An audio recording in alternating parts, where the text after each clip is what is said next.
Friends, मैं हूं मासूम हैदर। इस वीडियो में मैं आपको बताने वाला हूं फेरेंजियल अपरेटस पार्ट 1।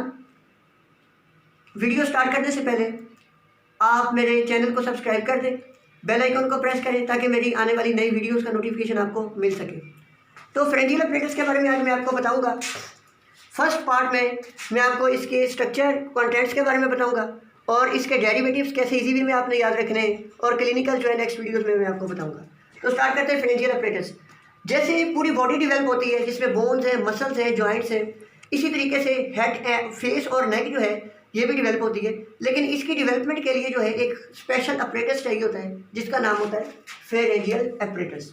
तो फेरेंजियल अपरेटस के 4 कंपोनेंट होते हैं। कौन कौन से कंपोनेंट होते हैं? एक होता है pharyngeal arches, pharyngeal grooves, pharyngeal pouches और फेरेंजियल मेम्ब्रेन। असल में फेरेंजियल अपरेटस जो है ये बनता है in the fourth week of the development में ये फेरेंजियल अपरेटस बनता है। स्टार्ट कब होता है कि जब फेरेंजियल आर्चेस स्टार्ट में बनना शुरू होती हैं। ये बनती कैसे है? जस्ट इस डायग्राम को आप फोकस करें। अब मैं आपको बताता हूँ कि लोकेशन कहाँ है, कहाँ पे ये जो फेरेंजियल अपरेटस बनना शुरू होता है और ये कैसे स्टार्ट होता है।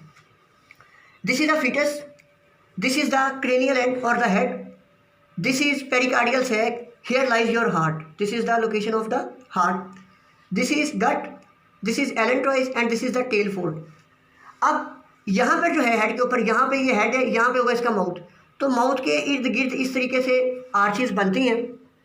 आर्चेस बनना स्टार्ट कब होती हैं? ये हमारे पास है हेड रीजन और ये इसकी यहाँ पे रीजन होगा इसका नेक फोल्ड। तो हेड एंड नेक रीजन में जब न्यूरल क्रेस्ट सेल्स जो है आके डेवलप होने शुरू होते हैं तो यहाँ पे फेरेंजियल अपरेटस बनना स्टार्ट होता है। फर्स्ट ऑफ ऑल आर्चेस बनना स्टार्ट होती हैं। अब मैं आपको इसके स्ट्रक्चर के बारे में एक इजी ट्रिक बताता हूँ, आपने किस तरीके से इसको याद रखना है। प्लीज़ कम इन। अब देखें, जैसे कि ये एक पर्सन है, इसकी ये जो है ये GIT है, गट है। अब इसका ये जो ऊपर वाला पोर्शन है this is called foregut. Foregut से बनता है फेरिंग्स। आपने इसको याद रखना है कि फेरिंग्स बनता है फोरगट से। फेरिंग्स के लेटरली बन जाती है फेरेंजियल आर्चेस। बिल्कुल इस तरीके से आपने मेरी फिंगर्स पे फोकस रखना है, जैसे मैंने फिंगर को फोकस किया हुआ है। लेटरली सपोर्टिंग द फेरिंग्स, ये होती है फेरेंजियल आर्चेस। अब एक फेरेंजियल आर्च के स्ट्रक्चर को देखें, जैसे मेरी फिंगर है, आपने इस पर फोकस करना है। ये डॉर्सम ऑफ द फिंगर है, ये क्या है? पामर एस्पेक्ट है। तो आर्च जो होती है it is lined externally by the ectoderm. ये डॉर्सम को आप समझ लें एक्टोडर्म में, ये जो पामर एस्पेक्ट है इसको आप समझ लें एंडोडर्म, और ये जो सेंट्रल पोर्शन है it is mesenchyme. So pharyngeal arch क्या है? It is just a core of the mesenchyme, bounded externally by the ectoderm, internally by the endoderm. और एक आर्च जो होती है इसके 2 एंड होते हैं। इस तरह आप देखें, जैसे कि एक आर्च है लैटरली पड़ी हुई है फेरिंग्स के, एक इसका एंड जो है फेस की तरफ है, this is called ventral and, दूसरा एंड हेड की तरफ है, ये and this is called dorsal and. और इसके 2 बॉर्डर होते हैं, एक ये बॉर्डर है जो कि आउटर बॉर्डर भी कह सकते हैं, इसको external aspect of the arch कह सकते हैं, और दूसरा बॉर्डर ये जो है इंटरनली नजर आ रहा है, इसको कहते हैं inner border of the arch और the internal aspect of the arch. अब जो दूसरी चीज़ थी इसमें फेरेंजियल ग्रूव्स कहते हैं। अब ये एक आर्च के बाद देखिए आप दूसरी आर्च एग्जैक्ट इसके बिल्कुल साथ अटैच नहीं हुई, बल्कि क्या थोड़ा सा गैप है। अब मैंने आपको पहले भी बताया था कि एक्सटर्नल एस्पेक्ट के ऊपर सारी आर्च के क्या होती है? एक्टोडर्म। तो जहाँ पे ये गैप आएगा एक्टोडर्म भी उस गैप में डिप कर जाएगी, और ये जो गैप आप देख रहे हैं ये आर्चेस के दरमियान एक्सटर्नली भी नजर आता है और इंटरनली भी नजर आता है। आप इस तरह देख सकते हैं, ये देखिए इंटरनली भी गैप नजर आ रहा है। तो जो इंटरनली गैप है, अब ये जो अगर आपका फेरिंग्स है तो आप ये जो कॉलर इसने पहना हुआ आप इसको याद रखें endoderm of the pharynx. Pharynx क्या है? Just endoderm. तो एंडोडर्म ये जो है ये कॉलर है, तो ये मेरा जो internal aspect of the arches है इसको ये कॉलर इसका ये देखें यहाँ पे इस तरीके से ये इनको लाइन कर रहा है। इसका मतलब endoderm line the internal aspect of the arches. जो मैंने अभी आपको बताया था कि एक आर्च में इंटरनल एस्पेक्ट में एंडोडर्म होती है, वो एंडोडर्म कहाँ से आती है? Actually pharyngeal endoderm line the internal aspect, और एक्सटर्नल एस्पेक्ट में क्या होती है? एक्टोडर्म। अब जब ये जो ग्रूव बनता है, गैप बनता है, ये एक्सटर्नली भी शो होता है और इंटरनली भी शो होता है। तो जो एक्टोडर्म थी, एक्सटर्नल जो गैप बनता है इसमें डिप कर जाती है, तो इसको क्या कहते हैं? इस क्लेफ्ट को फिर हम क्लेफ्ट नहीं कहते बल्कि एक्टोडर्मल क्लेफ्ट कहते हैं या फेरेंजियल ग्रूव्स कहते हैं। इसी तरीके से एंडोडर्म जो internal aspect of the arches को लाइन कर रही थी, जो अंदर छोटा सा गैप आया आर्चेस के दरमियान, इसमें एंडोडर्म जब डिप कर जाती है तो फेरेंजियल पाउचेस बन जाते हैं। तो सिंपल सी बात आपने याद रखनी है कि ग्रूव्स कैसे बनते हैं। ग्रूव्स बनते हैं by the dipping of the ectoderm. Grooves are lined by the ectoderm. Groove की एपिथेलियम होती है एक्टोडर्म, और जो हमारे पास इसके अंदर पाउचेज होते हैं। पाउचेज कैसे बनते हैं कि जो internal aspect of the arches है, जब उनको फेरिंग्स की एंडोडर्म लाइन करती है तो जो गैप्स हैं उनमें जाके जब एंडोडर्म डिप होती है तो उस टाइम पे हमारे पास फेरेंजियल जो है पाउचेज बनती हैं। अब लास्ट चीज़ रहेगी फेरेंजियल मेम्ब्रेन क्या होती है। अब आप याद रखें कि ये पड़ी थी एक्टोडर्म, ये अंदर पड़ी है एंडोडर्म। तो ये जो ग्रूव्स है इसकी एपिथेलियम थी एक्टोडर्म, ये जो पाउचेज है अंदर की तरफ है इनकी एपिथेलियम थी एंडोडर्म। एक्टोडर्म अंदर की तरफ आती है, एंडोडर्म बाहर की तरफ जाती है। तो बिल्कुल इस तरीके से याद रखें, जैसे ये एक स्ट्रक्चर मैंने अपने फिंगर्स के अंदर मैंने रखा, ये जो था फेरेंजियल ग्रूव था, ये उसका फ्लोर था। अब उसके फ्लोर में एक स्ट्रक्चर बन गया है। इसके बाहर की तरफ देखें तो ये सारा क्या है, फेरेंजियल ग्रूव। अंदर की तरफ देखें ये सारा क्या है, फेरेंजियल पाउच। तो सेंटर में एक डबल मेम्ब्रेन बन गई है जिसमें क्या थी, एक्टोडर्म और एंडोडर्म दोनों क्या कर गए, फ्यूज कर गए। क्योंकि ये एक्टोडर्म अंदर की तरफ इन्वेजिनेट करके, ये जो एंडोडर्म थी ये बाहर की तरफ इन्वेजिनेट करके क्या हो गई, फ्यूज कर गई।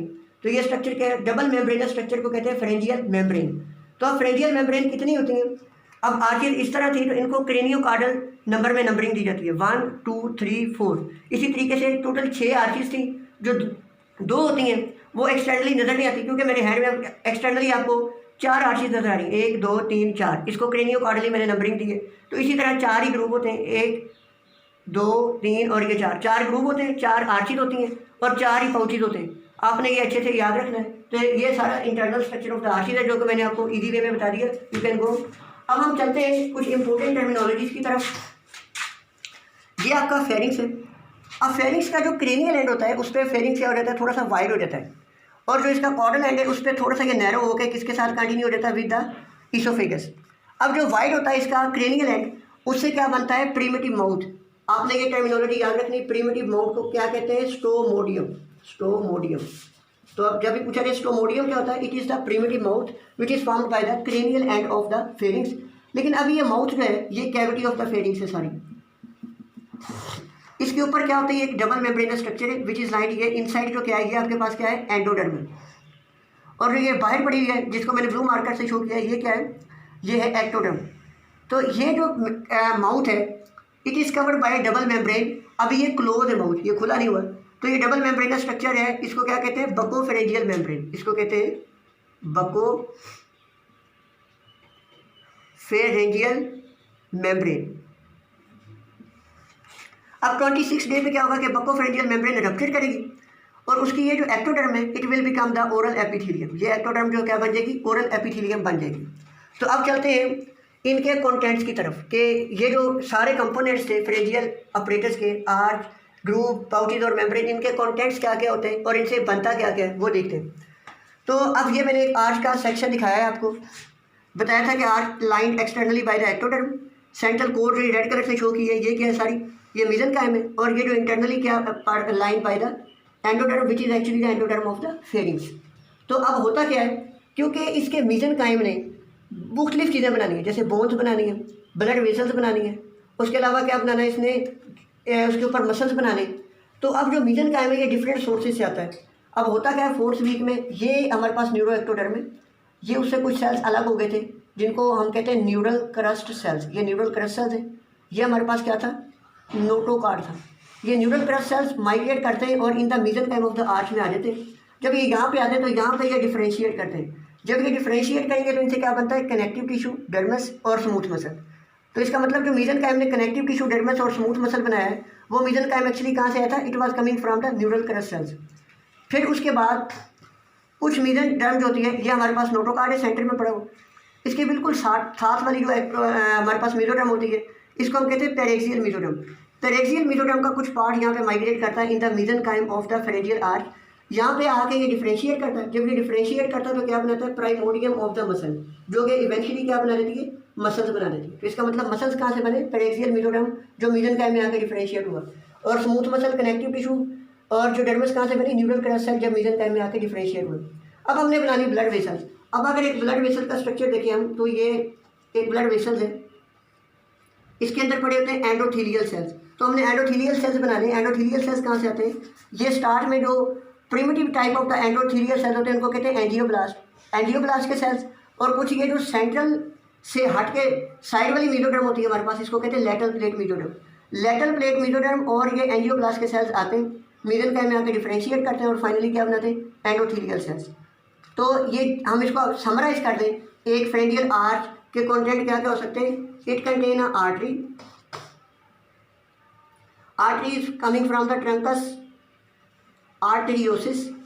ट्रंकस आर्टेरियोसिस क्या होता है ये मैं आपको डेवलपमेंट ऑफ द हार्ट में बताऊंगा। प्रिमिटिव हार्ट को कहते हैं। Sensory and the motor nerves, ये कहाँ से आती हैं?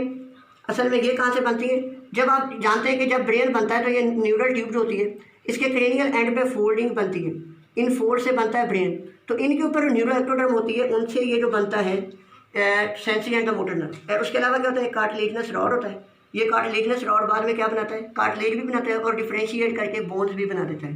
तो जनरली क्या होता है? Artery, nerves and cartilaginous skeleton, और उसके अलावा मसल्स पड़ा होता है कुछ जगह पर। ये मसल्स जो मैंने आपको बताया पेरेक्सियल मेसोडर्म से आता है। अब उसके बाद एक जस्ट जनरल सा रिव्यू बाकी कंपोनेंट्स का देख लेते हैं। ये मैंने फेरेंजियल आर्चीज शो की हुई है, ये बकोफेरेंजियल मेम्ब्रेन रप्चर हो गई है, अब माउथ क्लियर हो गया।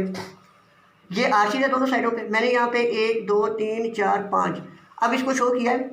ये आर्चीज है, आर्चीज को कैसे शो किया आप ये देखें, जैसे कि ये मेरी लेटरली आर्चीज पड़ी हुई है, अगर इनको इस तरीके से कट करूँ तो ये इस तरीके से नजर आएंगी। तो ये एक्सटर्नली लाइंड बाय द, ये मैंने ब्लैक कलर में शो किया है ectoderm, internally lined by the endoderm. और ये जो सेंट्रल कोर है ये किसकी बनी हुई है? मेसोडर्म की है। और ये जो है फेरेंजियल ग्रूव्स है, यहाँ पे अंदर होंगे फेरेंजियल पाउचेज। तो अब ये डायग्राम बहुत इंपॉर्टेंट है, आपने इसको याद रखना है। यहाँ पे दिखाया गया है कि ये फेरिक्स है, ये फेरिक्स के इर्द गिर्द क्या पड़ी हुई है? आर्चीज पड़ी हुई हैं। अब ये जो आर्चीज पड़ी हुई हैं ये पाउचेज हैं। अब आर्चीज के ऊपर बाहर ये जो ब्लैक कलर की मैंने सारी शो की हुई है, ये सारी क्या है? ये एक है arch, arch externally lined by the ectoderm, ये जो मैंने बाहर शो की है। और यहाँ पे इंटरनली ये क्या है? फेरेंजियल पाउच है, और फेरेंजियल पाउच के ऊपर क्या होती है? एंडोडर्म होती है। ये एंडोडर्म है, ये क्या पड़ा हुआ हमारे पास? ये है फेरिंग्स। तो याद रखें ये फेरिंग्स है, ये इसके गिर्द बाहर एक आर्च पड़ी है, arch lined externally by the ectoderm, internally lined by the endoderm. जहाँ पे ये दोनों आपस में मीट करते हैं, ये स्ट्रक्चर इसको कहते हैं फेरेंजियल मेम्ब्रेन, फेरेंजियल मेम्ब्रेन। और उसके बाद ये जो नोटोकार्ड है ये आपको दिखाया गया है, न्यूरल पोर जो है क्लोज हो रहा है। और उसके अलावा ये आपको दिखाया गया है आर्टरी का, ये आर्टरी के साथ मसल्स दिखाए गए, और ये जो दिखाई गई है नर्व दिखाई गई है, क्योंकि एक आर्च के कंटेंट यही होते हैं। तो ये सारा जो फर्स्ट जनरल इंट्रोडक्शन था फेरेंजियल आर्च के बारे में, मैंने आपको बताया कि ये बनती कब है? 4th वीक में neural crest head and neck region में जाकर डिफरेंशिएट करते हैं तो फेरेंजियल अपेरिस बनते हैं, जिसके 4 कंपोनेंट होते हैं, arches, grooves, pouches and membrane. फिर मैंने बकोफेरेंजियल मेम्ब्रेन के बारे में बताया, फिर आर्च के जनरल कॉन्टेंट्स बताए, फिर उसके बाद ये डायग्राम्स में कुछ आपको बताया कि आर्च फेरेंजियल मेम्ब्रेन किस तरीके से रिलेटेड होती है। अगर आपको इसके बारे में कोई क्वेरी हो तो आप मुझे कमेंट सेक्शन में बता सकते हैं।